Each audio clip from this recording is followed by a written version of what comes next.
Hi, I'm Ali Amo, and this is a Lease on Life podcast. Today I have with me Koni from the US, and she has her own practice called Body, Mind, and Sound Wellness. Did I get that right? No, sound, mind, and body wellness. Can you tell me what your business actually does and what you do in your business? Yes, absolutely. First of all, thank you for having me on your platform. It is an absolute pleasure and honor to share space with you and to really dive into all the things that we love to talk about and sharing that with the community. So at Sound Mind and Body Wellness, I offer therapeutic massage for spiritual healing. And so we focus a lot on the mind and body connection. We also provide mindfulness workshops. We do hypnotherapy. We utilize a lot of tools of divinity to facilitate the work that we do. Personally, What do you mean by divinity? so tools of divinity looks like crystals, incense sage, natural resources, essential oils, aromatherapy, energetic work, realignment, pranic healing, like those. If you're familiar with those words and those types of tools, I identify that as tools of divinity because they're natural resources. Well, you're speaking my language 100%, but I've just never heard it pitched like that. And to be honest, I quite like it. Really, it's in the woo-woo category, you know? All woo woo, right?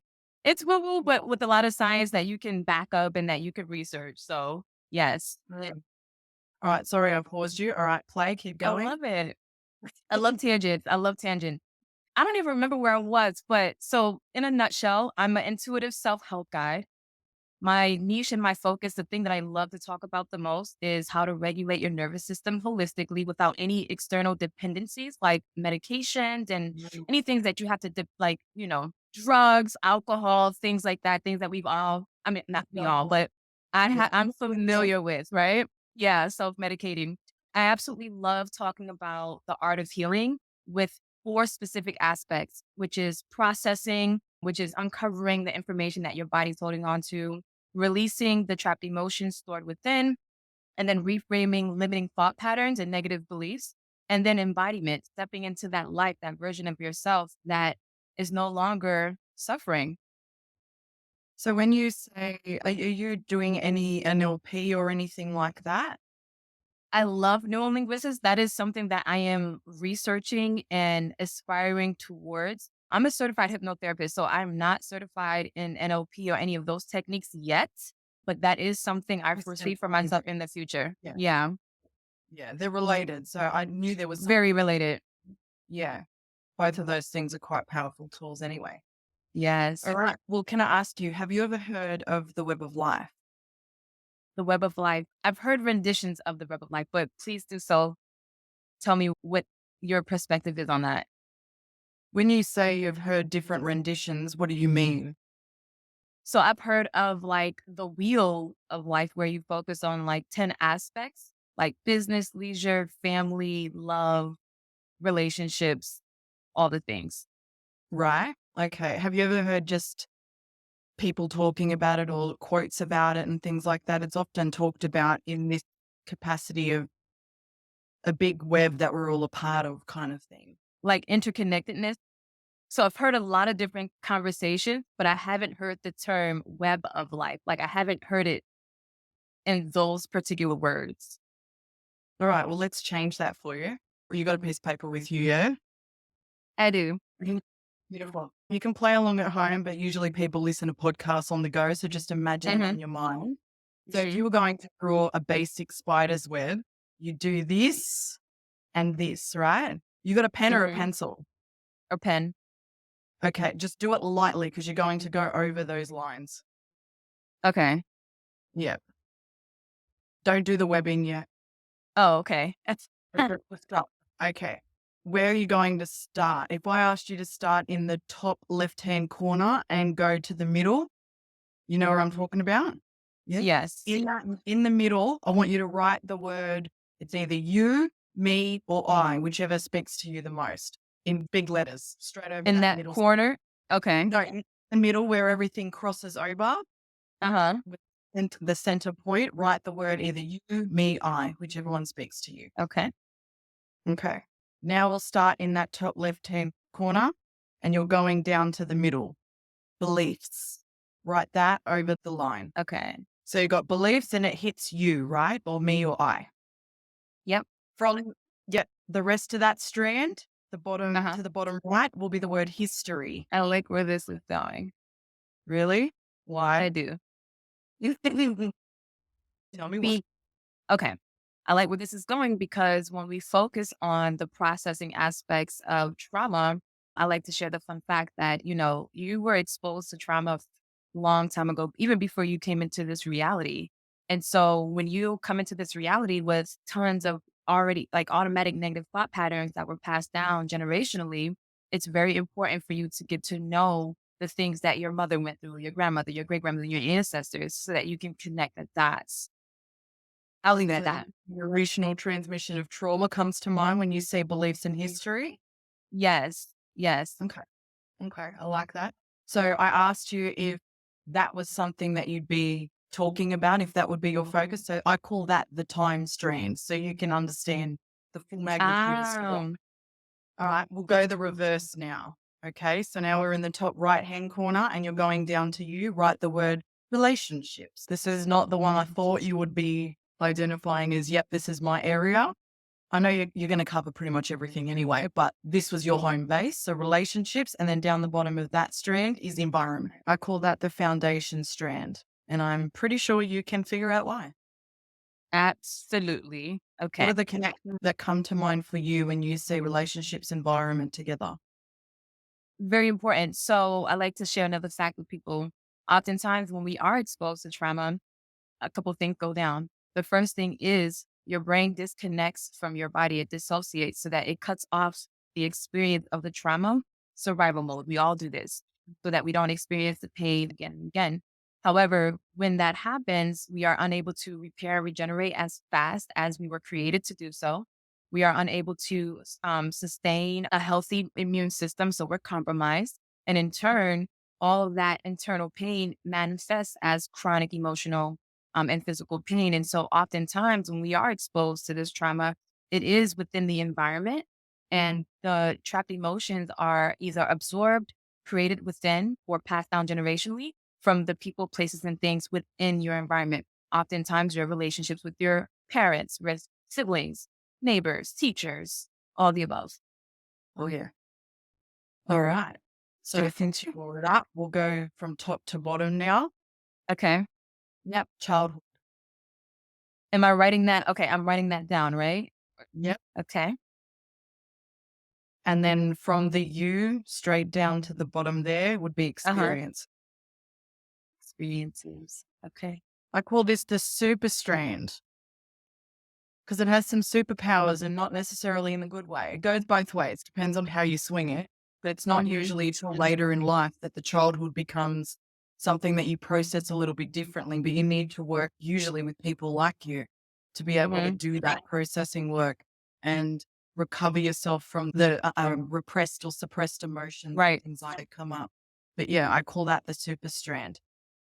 Is there anything else that come to mind with those two words connected together that you didn't already say? With the childhood and experiences, Yeah. that one. There's a lot of information that the body holds on to that we forget about. So a lot of these core rooted problems or issues are subconscious and they stem from childhood experiences, which is so interesting. And when all this information goes unacknowledged and unprocessed and unreleased, then they inhibit or they contribute to our behavior and how we think, how we act, and the things we do, and even the things that we have and receive. So yeah, this is all of this is right up my alley. Like this literally is the foundation of the conversations that I have. Yeah. No, I feel like this will be a tool for you as well. You know what I mean? And you just introduce the next thing, but I'll get there in a sec. So the last strand on the side of beliefs and environment, put the word science. Okay, in between them, like in the web. Yeah. Yeah. We're covering the last line now. Yeah, Yeah. got you. And you know what's on the other side of science? Is it spirituality? Energy. Energy, same thing. Got you. Yeah. Because spirituality can technically be beliefs, history. It can also be experiences for people, but energy as well. And science is slowly getting there, but it's going to take time. So we now have the 8 fundamental elements of the web of life I like it. and the 4 strands. So today we're going to cover the foundation strand in a bit more depth, but you will be touching on the power strands, so science and energy. And you'll be touching on all of them. The time strand, beliefs and history is something embedded into what you're talking about, but it's very much related to the super strand of childhood and experiences. So what you were saying to me before sort of proved the point. You've heard the idea of break the cycle and these cycles that go on in our lives and things. So what happens with your web of life? You live it, but it never starts blank when you're born because of history and the beliefs and your relationships with your family.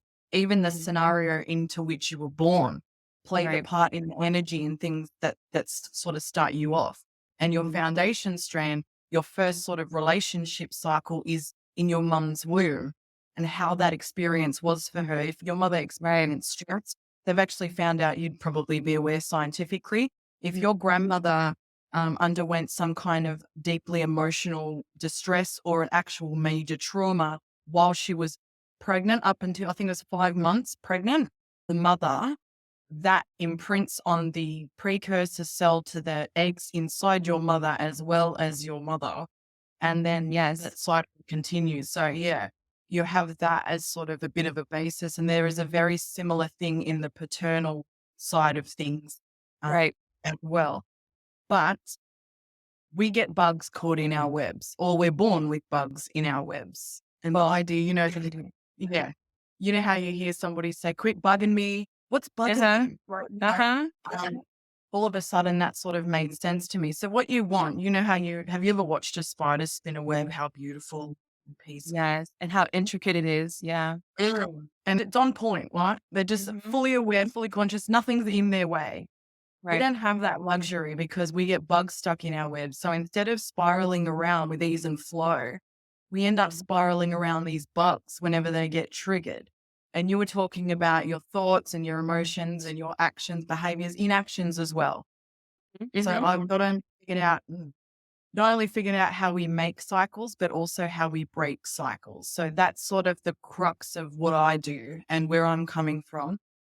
But you're someone really brings that out in people, and you're looking at releasing people's bugs and helping them break their cycles. And a big thing, people focus on mentality, emotion. They get how powerful emotion is. Emotion comes first. You know what I mean? And it stays the longest. So I'm going to leave it over to you with where you want to go with this, because I'm really open-ended and you can do a lot of things with it. I love utilizing for myself and also empowering my clients with tools, right? Because at the end of the day, we all have the power. We all have the capacity to do this work with and without community. Of course, I always say like community is a non-negotiable for me.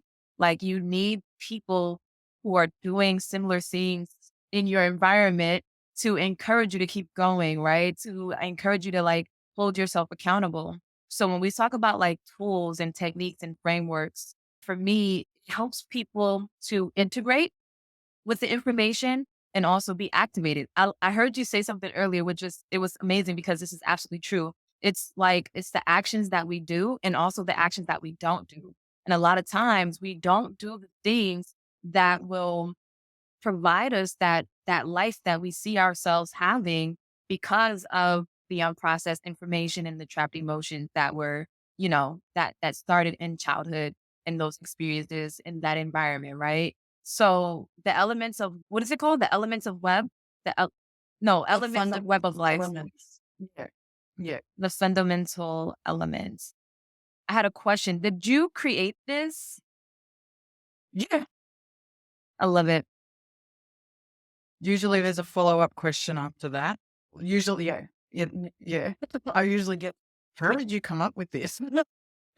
Well, the reason why I didn't ask is because I have tools that I've created from my own personal experience of processing, releasing, and reframing. So I'm taking a educated guess that you came up with this through your own trial and error, like your own process of healing and just research and like really going in. But I'll ask, like, how did you come up with this? I wish it was as logical as you just explained. I could argue I didn't come up with this. It just came to me, but this is sort of why I was born. I don't know how else to explain it. I knew at 15 years old that I was going to write a book. It was the way it come out to me. It was a very spiritual experience and the first one of its kind that I ever had. I call it a quadruple hit because I was just reading, blank CDs, how, we used to burn them. Oh, yeah. The kids don't know. Yeah. I was reading a CD, an album that somebody had given me. And when I read the title was Break the Cycle, I got what I call the quadruple hit. So Wow. my mind, my body, my soul and spirit, everything was just overtaken. And I don't know if this went for 10 seconds or 10 minutes. I really don't Mhm. know. But I just got this overwhelming feeling and knowledge that you're going to be an author, you're going to write a book, and Break the Cycle is the title. And so I've just Wow. said, what does that mean? What does that even, what? I was Mhm. 15. Like, what do I know about these things? And then it just like calmed down and I'm like, okay. And then I was, back to reading title. And I thought, what does that mean? So all of a sudden, my eyes were open and my ears pricked whenever I heard the concept break the cycle and the idea. And I'd pay attention and I started, what's a cycle? How do you Mhm. break something if you don't make it first? You know what I mean? Mhm. So I Mhm. was looking at what people said about their lives, about their experiences, and looking for these commonalities, I suppose, so that I understood. You're probably one of those people too, because healing comes naturally to you, right? It's sort of a gift that you have that you're exploring. Yes. So you grew up with all kinds of people, all walks of life, whether you knew them or not. People told you about their problems, their dilemmas, their traumas, their struggles, their everything, right? They just dumped Yes. everything. Yes. Yeah. Mhm. Mhm. That's a beautiful thing that people can be drawn to you like that, but it comes with a lot of heaviness. I'm not sure about you, Mhm. but I had friends that would lean on me and Mhm. come to me for help, for support, for energy. And Yeah. it wasn't well my mid-20s, I realized this cycle that I had with this friend, and she just said to me, Ali, when I see you, I have nothing left in the tank, but when I leave you, I feel like I can take on the world. And I'm Mhm. thinking, that's why when you leave me, I don't sleep. I'm worrying about what's going on with you. You know what I mean? I didn't Yeah. understand what was happening, but there's a blessing in the side that can be looked at as a curse. You know what I mean? You have to Yes. learn to Yes. protect yourself and share without, Yes. busy sort of thing. But that tells you So that you true. have a power and ability. You know what I mean? Yes. I agree. I actually knew it was a web before I knew that there were concepts going into the web before I knew what they were. So it Mhm. didn't I wasn't looking for the answers, but yeah, it very much came to me in more of a spiritual sense. And then I realized once I'd seen it that this is what I was meant to bring into this world. And then things offshot from that, if that makes Mhm. sense. These Absolutely. are my magic words: integrate, right? Yes. Mhm. So the way you form a cycle, first you have an experience and you understand it doesn't have to be your experience. It could be Right. somebody else's that created that cycle in your life, but you have an Definitely. experience. From that experience, you take knowledge. It doesn't have to be a fact, but your brain thinks it's a fact because it's Exactly. knowledge. Then comes integration, where the mind, the body, the spirit, the soul, all of that thing, then integrating that knowledge from that experience, and then it comes out in your expression. And physical expression may be what you go and do or what you say now or how Mhm. you withdraw or isolate yourself or how you react to things, but it also might be you not taking action out of fear and Right. things like that as well. So those are the four phases to make a cycle and Right. what you seem to do. Because to break a cycle, you reverse the process. Yeah, that's so funny that you say that because I love reverse engineering. That is my steez. Like that, that's what I do. I hope like we get to the big picture and then we work our way back from that. I want to highlight something that you said earlier too. Like when people were being an empath. Are you an empath? It sounds like you are. Right. It's bittersweet. And like yourself, I have also had this similar experiences where, people just like talk to you and they share with you, they feel safe with you. And people often identify my energy as like activating and integration. Like I'm able to help people make it make sense. And then Mm. after speaking with me, they still activated like parts of themselves that they know exist, but yet, haven't expressed fully yet, are now like they give themselves the space to step into that embodiment. So I wanted to acknowledge like that's so cool that at 15 you had that awakening and then the work started for you. Probably before 15, right? Well, I realized that my life put me on the path to pick up this information, if that makes sense. But yeah, it took Mhm. it like another 15 years almost to come Right. together. But yeah, I wanted to expand on something that you had said, but I want an example, especially for people listening who don't know you like I know you. You were saying about reverse engineering. Can you give us an example of something to illustrate what you're saying? Yeah. So oftentimes in the realm of hypnotherapy, we like to focus on what life is like without the problem. A lot of times, and we don't know what we want. And that's really the number one reason why we don't have it. With the reverse engineering, if you could visualize something that you want, like a desire, I'm going to use myself as an example, then you're going to be able to see the steps that are required and the frequencies that are also required for you to embody and get aligned with that desire. When it came to like my practice, right? Like 5 years ago, I was just journaling. Like I didn't know that I was going to be offering all the things that I offer now. But what I did know was that I was going to be serving the community in a holistic way. I did know that I was going to be supporting people within the mind, the body, and the spirit.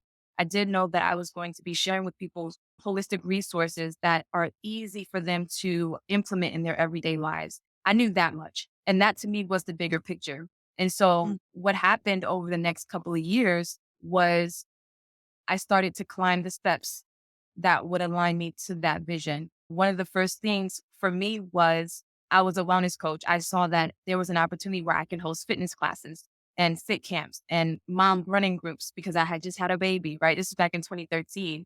And so I started there. I started to serve my community in that aspect, during that time. And then just sharing like information that I was receiving.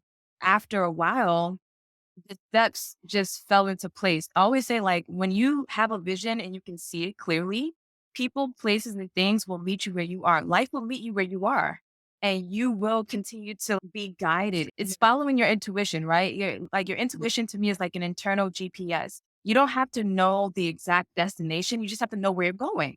And the moment that you plug where you're going in, which is the vision or the bigger picture, then intuitively, spiritually, you're going to start to be directed. As soon as you pull the car out of the parking lot, the GPS will then guide you. Okay, 500 feet, make a left, right? But you got to start moving first. I feel like in order for us to start moving, having that visualization, having a picture of an idea of where you want to go serves you well. That makes sense. I was a teacher, I was asking you before about past lives. What put you into this gym?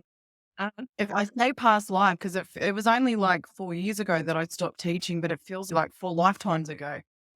And I Wow. remember kids, my favorite things to teach were the things you weren't really supposed to teach because they're not part of the curriculum. And one of them was Hmm. about energy and explaining to them how when you're arguing with someone, disagreeing, name calling, whatever goes on, because I was with the babies, like the little, or you'd call it elementary, I think. Yeah, I talked about this ball of energy and it's like you're firing it up. So it's on fire and you're throwing it to each other and Hmm. it hits and it stays with people and things like that and intuition and trying to teach them the gut feeling or Yes. you just know without explaining. And you often get kids, especially different kinds of intelligence, but they just know the answer. Right. And school sort of needs them to show how they got the answer. Right. And I see it sort of killing things because how do you know kids can't intuit the answer? It's like, guess what I'm thinking? Guess what number it is? You know what I mean? How are they going to logically explain how they did that? So I think if things like that were taught to children, all children, the world Mhm. would be a much different place because you're learning to following if your intuition doesn't steer you wrong, your mind and the world it does. Yeah, exactly. Wow, Yeah, that's so I think beautiful. I talk to my daughter like that. She's immersed in the work that we do.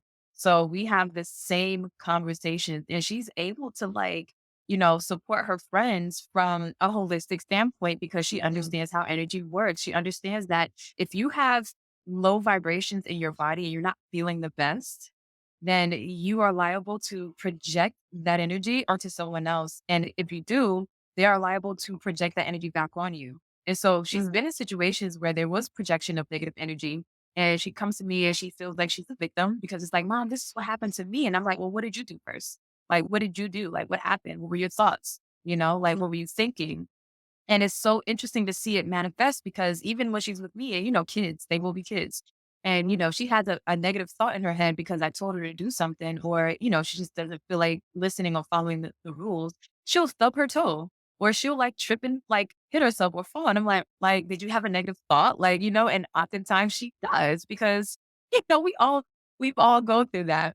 But I love the fact that you were that teacher and then moms like me appreciate you. It's like, we need you here. We need more teachers to be open like Yeah. that. Yeah, teaching yoga and meditation to kids, it was very, it made me really jealous in many ways because I'd have parents come to me later and say, yeah, she meditates when she gets angry now, or she had a fight and, oh, this one went and did yoga. And you Wow. know how sometimes you teach more than you do yourself? And you know what I mean? How that works? Oh, it drove me insane. I'm like, oh, they're doing it and I'm not, like, it's crazy. How old did you say your daughter was? She's 8? Did you say? She's 10. But she's 10 now. Mhm. It's very rare to come across a parent. Enlightened or Wow. awakened. Yeah, we need kids like that because every generation seems to be more evolved.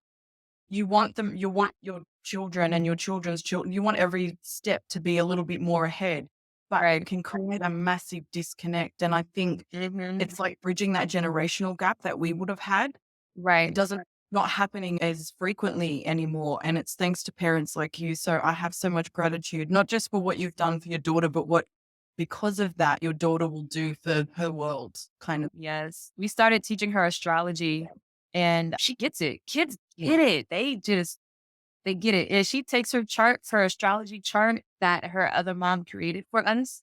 And she takes it to school and she be giving little readings. She don't know what she's doing. She's having fun.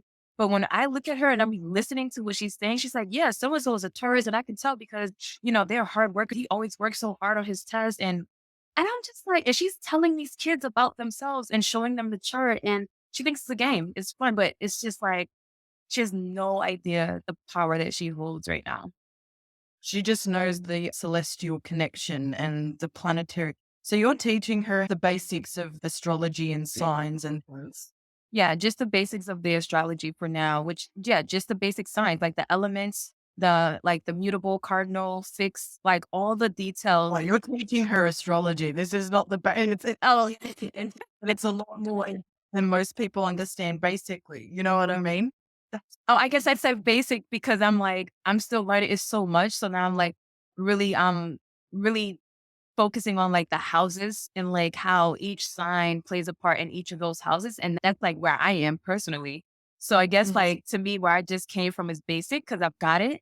But yeah, I'm teaching her all like she knows all of it. I'm not even teaching her no more. She got it. Like she understands the energies of all of the zodiac signs. She understands the elements that they hold and all The the things. interrelationship with all of them, sort of side Mhm. of things. Yeah. Oh, pretty powerful. I don't know many kids. Actually, I don't think I know any kids who are aware. They're aware. You know what I mean? They're aware of astrology, or not so much astrology, but horoscope, if you want to call it that way, and maybe what sign they are. But Mhm. yeah, because that's it's probably something you've encountered as well.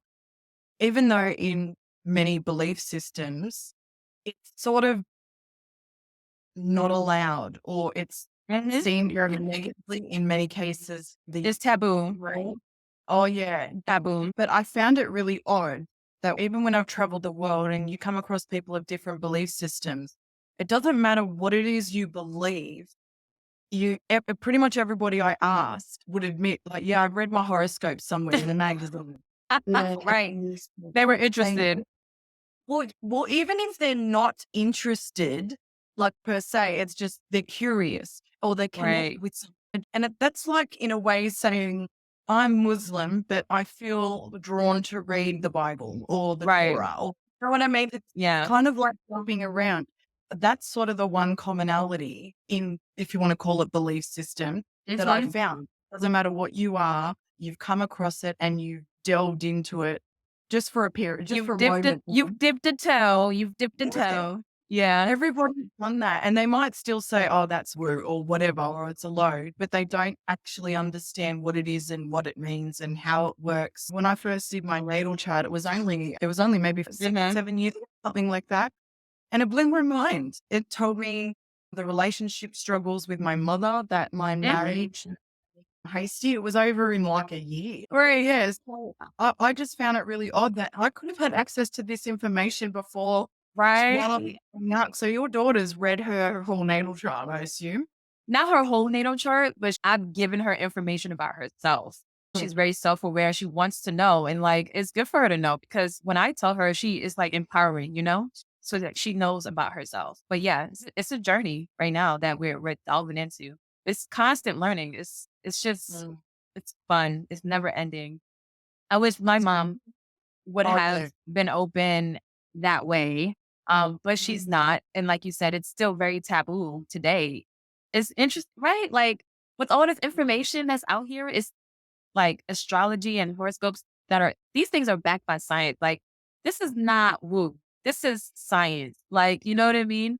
But it's just, I feel like religion really Caused a create. lot of damage. Yeah. Yes, exactly. And that's a whole nother that's a whole nother conversation. So we're not even Oh, going to yeah. go down there, but Well, no. Yeah. you know, Yeah. They've tried to yeah, ruin the rep, I think, for a reason. But I think also absolutely.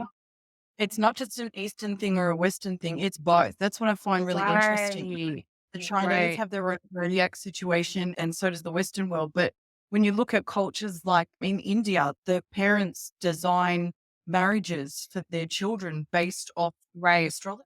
You know what I Right. mean? Like, Right. doesn't it tell you there's something here of substance? It's Like, something I here don't know. since To me, it gives it some credibility to up the rep that religion has given it. Have you gone into numerology? I love numerology. I love numerology. Um, Usually, you've touched um, one, you've touched on the other two. exactly. They all coincide. Like I mean, to study astrology is to study numerology. Like they go hand in hand. Like to me, it's like another chapter in the book, right? Like Mm. I think it's very powerful for people to have these types of awarenesses, especially on this healing journey, because it helps them make sense all the time. When you're on this journey, you become more sensitive to the emotions that you are releasing, more sensitive to the negative thought patterns that you are reframing. And so having technology such as numerology and astrology will assist you in helping you make it all make sense and even assist you in like granting your body relief, like minimizing anxiety and regulating your nervous system. It's powerful information. Numbers don't lie. Numbers do not lie. So when Mhm. it comes to numerology, I love it. Like I'll share a story if I may. So last year was for me personally a 7 year. Are you familiar with like the cycle of life years that you go through? Right. So for those of you who do not know, there's a cycle of 9 numbers that we go through each and every year, whether you believe it or not. And each number holds a certain energy.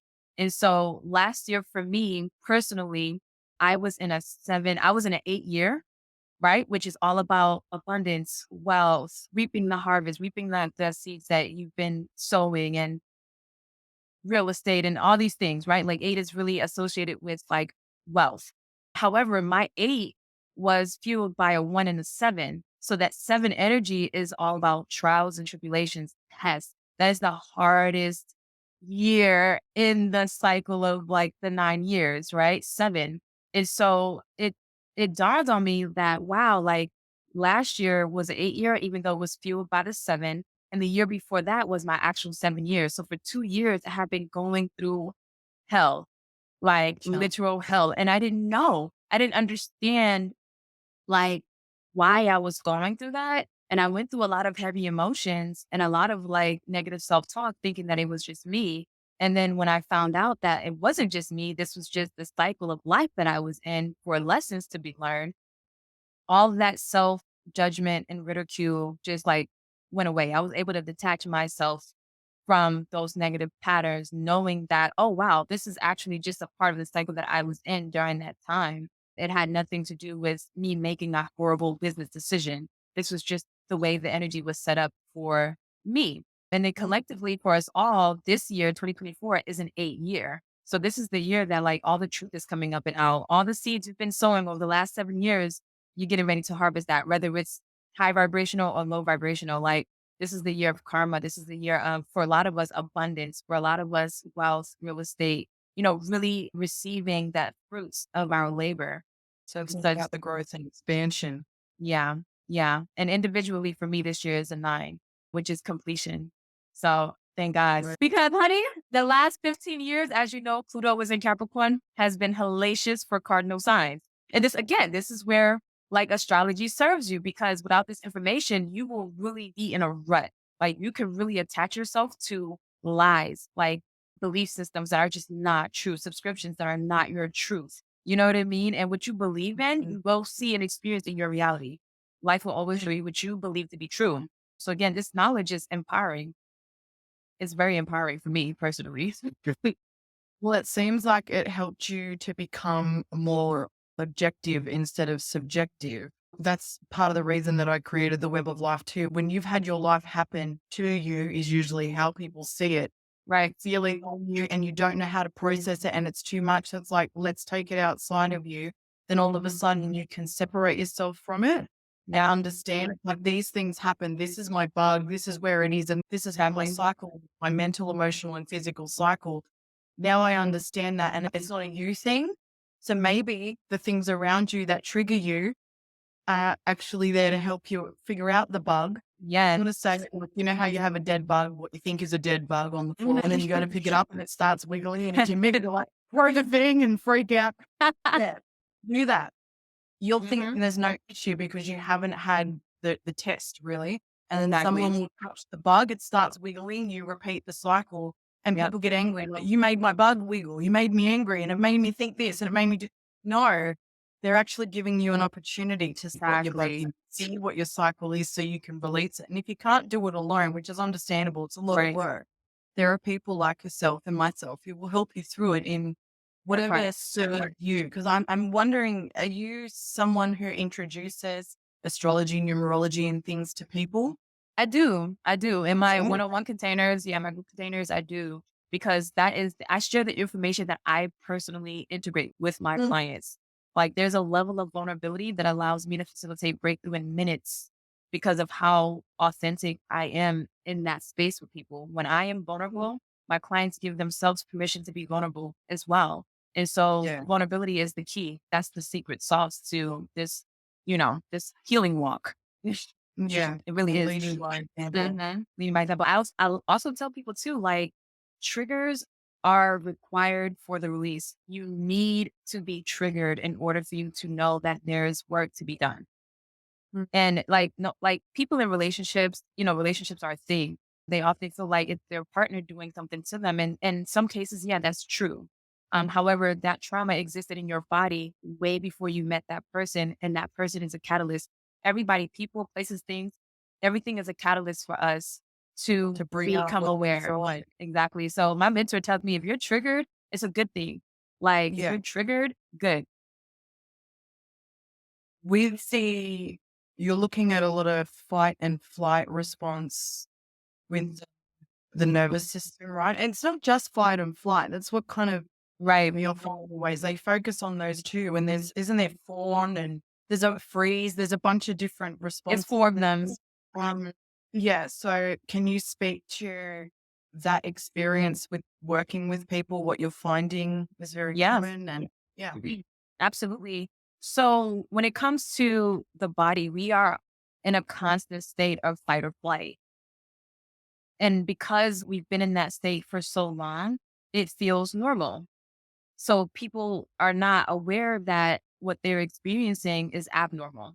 They think that chronic pain is normal and that this is just the way it is. So when they come to me and I'm able to reduce that chronic pain like so quickly, they have a level of relief that they never thought could be possible for them because they didn't know that they were in a constant state of fight or flight. They didn't know that they were in chronic pain that's abnormal, that is being contributed to by stored emotions and unprocessed information, like information.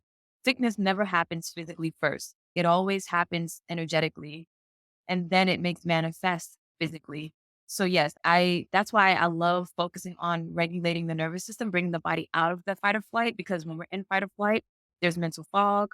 We're not getting adequate rest. We're not confident. We have low energy. We're not making healthy decisions. There's just like so many things that hurt us when we're in that constant state of fight or flight. And so therapeutic massage for me is a tool, right? It's just one of the tools that I use to help reduce that pain. But really, what we want to do is reconnect the body with the brain communication so that you could become aware of what's causing the pain. Like, why are you in chronic pain? What are you not acknowledging? Right. And then, like, really just working, reverse engineering our way to the solution. Okay. I like that you start with massage as well because it's something that everybody, whether you've experienced it personally or not, you're certainly familiar with it. So it's not like Hmm. you're being challenged. And I also believe from a more energetic perspective, there's a lot that you're doing, not behind the scenes, because you're right there, but there's a lot more going on than what it Right. looks like on the surface. Exactly. Do you start to feel, I don't know how it works for you, if you see colors or if you just feel energies or if you get impressions of things? Do you experience anything like that? Yeah, I do. So in our sessions, we incorporate or we integrate with talk therapy. So we have a moment before we get on the table to even like just create a safe space for the clients that they can feel comfortable enough to max out the benefits of the work that's getting ready to happen. And then we incorporate a couple of other things within that session. But oftentimes I can feel the body and the energy moves throughout. And sometimes the body will give me messages that I will give to the client at the end of the session. And it's always on point. And I always tell them, like, if it doesn't align, please reject. And I always let them know that you will understand what this means more than I do. I'm just a facilitator and a guide. And so giving them and empowering them in that way and giving them the information with honor and respect usually opens up the can of, Pandora's box. So, they go right to the source of the pain. Like they never connect the dots at first because they're not thinking about it. They're not consciously aware of what's contributing to this sciatica pain that they've been dealing with for 6 years. And then I give them a message that their body has given me. And it's like, oh my God, like now they're going back to the trauma of like, molestation when they were kids or, something heavy and deep that they have suppressed and dissociated from. And as soon as that memory comes back, that's when the invitation for the work to begin comes in for them. And looking at the way modern science, and especially in the Western world, look at something like that, it's always looking for a physical. What have you done? Did you fall off a horse? Or, like they're looking for this. It often takes somebody like you to bridge that gap and start looking for the emotional and mental struggles that you've had, and then how Yeah, that manifests in your physical form because you haven't been able to yeah.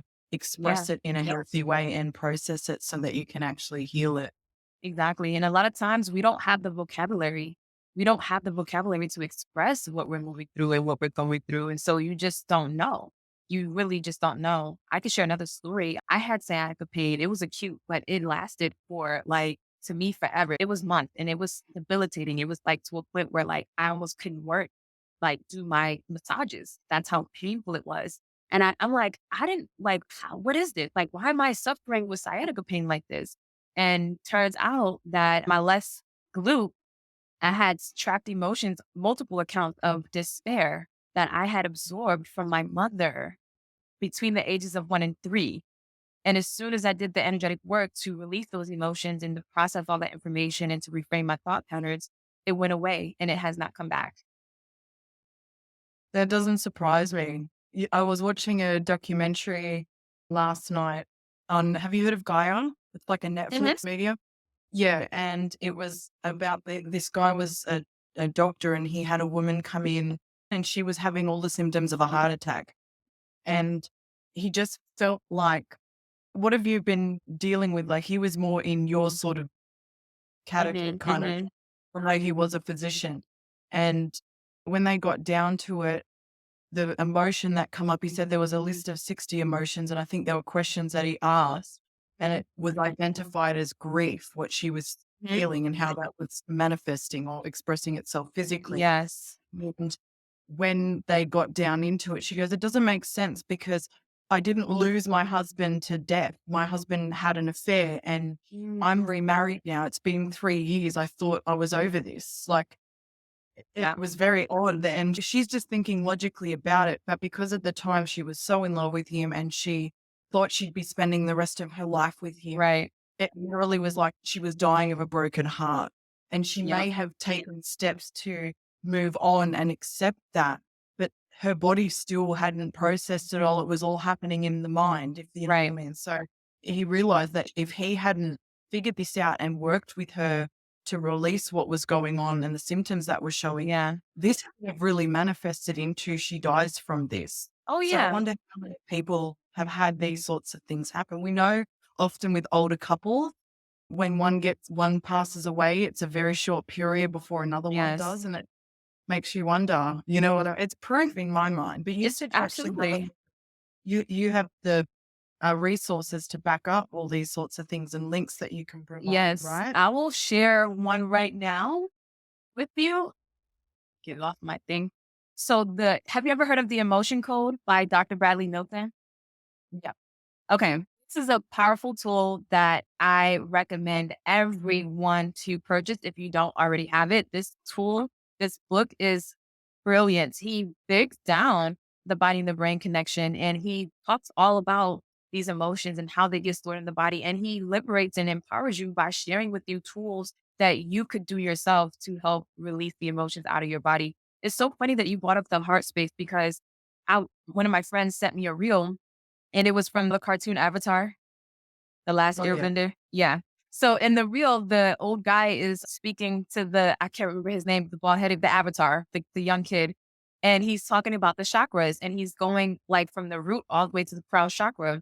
And he said that the heart chakra deals with love and that is often blocked by grief. My father passed away in 2021 and it was so sudden and just tragic to me for the last couple of years since then, I had been like really dissociated. And so a couple of weeks ago, there were still major blockages in my reality that I could identify. I was very present to the symptoms of my pain, but I couldn't put my finger on the source of the pain. And I Yeah. had a reading with a dear friend, and he was able to highlight some energy blocked in your heart chakra, that there's something in your heart chakra that you need to address that you're not acknowledging. And that blockage had everything to do with my mother, which is so interesting because she and my dad had their relationship and there was a lot of energy and emotions that she is still holding on to in relation to him that over the years from a young girl I embodied being an empath. You know, you take on energies and you don't know that they're not yours. And so I had created this wedge between me and my mother because of anger, resentment, just the projection of energies.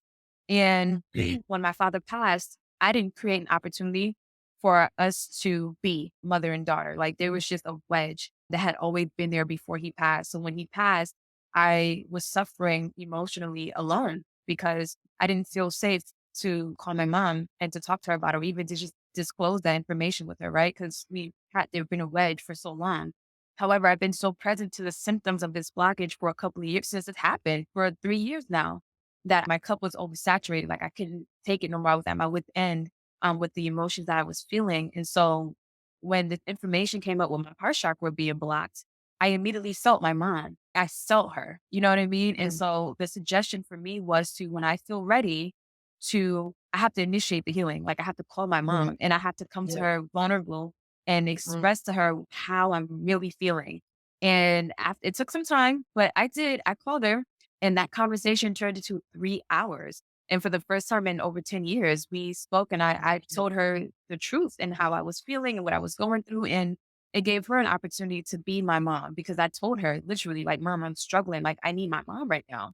And that just allowed her to clear whatever was in her heart space and to be my mom. And since then, it's been such a beautiful connection and the flow of abundance, like the blockage is gone. Literally, like I'm seeing all these new opportunities for financial gain come in, all these new opportunities for creative expression come in, confidence, just like empowerment, just all the way around. That's happening. This happened like 2 weeks ago. but don't So they say healing is on the other side of your comfort zone? You know what I mean?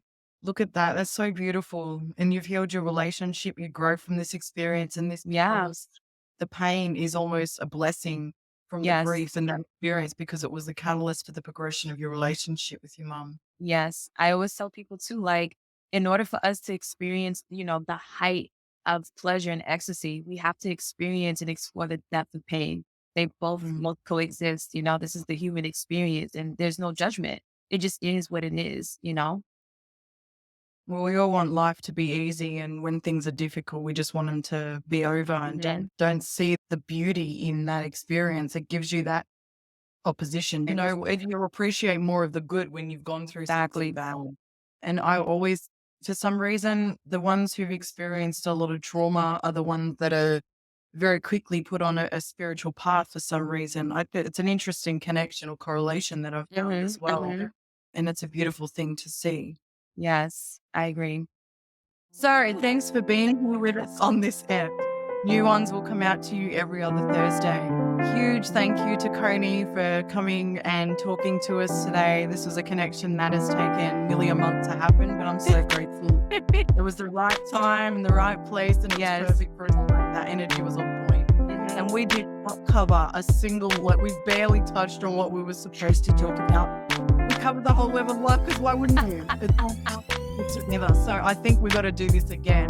Yeah, And I'm looking forward to being on your podcast. absolutely.